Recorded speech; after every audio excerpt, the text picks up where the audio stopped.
தமிழகத்துல மக்கள் சுதந்திரமா இல்ல. அவங்க விரும்புற மொழிய எடுத்து படிப்பதற்கான சுதந்திரம் மறுக்கப்படுது அப்படிங்கிறார். மொழியை பற்றி ஆர்.என். ரவிக்கு என்ன சார் தெரியும்?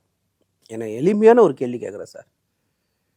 சார், இந்த நாட்டுடைய அரசியலமைப்பு சட்டம் திருத்தப்பட்டிருக்கு சார். இந்த நாட்டுடைய அரசியலமைப்பு சட்டம் பல்வேறு உரிமைகளை மக்களுக்கு கொடுக்குது சார். இந்த நாட்டை ஒருங்கிணைச்சிங்கல்ல, இந்த நாட்டை ஒருங்கிணைக்கும் போது நீங்கள் கொடுத்த வாக்குறுதின்னு ஒன்று இருக்குல்ல. உங்களுடைய மொழி காப்பாற்றப்படும், உங்களுடைய பண்பாடு காப்பாற்றப்படும், உங்களுடைய கலாச்சாரம் காப்பாற்றப்படும். இன்னைக்கு வரைக்கும் காப்பாற்றுறதுக்கான எந்த நடவடிக்கையாவது மோடி அவர்கள் எடுத்திருப்பார்? இப்போ காப்பாத்திட்டு தானே இருக்கோங்கிறாங்க. நான் அதை தான் சொல்றேன், கேளுங்க. எப்படி அவர் காப்பாத்திருப்பாரு? ஒரு மனுஷன் தினமும் போய் பேசுற ஒரு மனுஷன், திரும்ப சொல்ற, தினமும் ஆட்சிக்கு வரும்போது நீங்க எதிர்கட்சியா இருந்து ஒரு மாநிலத்துடைய முதலமைச்சரா இருந்து நீங்க பேசின எல்லா வார்த்தைகளுமே நான் சொல்றேன். இன்னைக்கு அதே வார்த்தையில அதே இடத்துல நீங்க இருக்கீங்களா? சொல்ல முடியுமா உங்களால?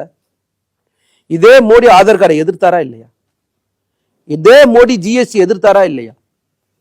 இதே மோடி லோக்பாலை எதிர்த்தாரா இல்லையா? இதே மோடி டிபிடி எதிர்த்தாரா இல்லையா? எஃப்டிஐ சொல்லப்படுற டைரக்ட் இன்வெஸ்ட்மெண்ட் எதிர்த்தாரா இல்லையா?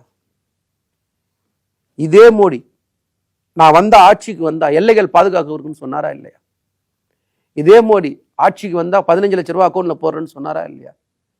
இதே மோடி நான் ஆட்சிக்கு வந்தா கருப்பு பணத்தை ஒழிப்பேன்னு சொன்னாரா இல்லையா? நான் வந்தால் விலைவாசியை கட்டுப்படுத்துவேன்னு சொன்னாரா இல்லையா? நாங்க ஆட்சிக்கு வந்தா டோல்கேட்லாம் எடுத்துருவோம்னு சொன்னாரா இல்லையா? என்னத்தை காப்பாத்திருக்கீங்க?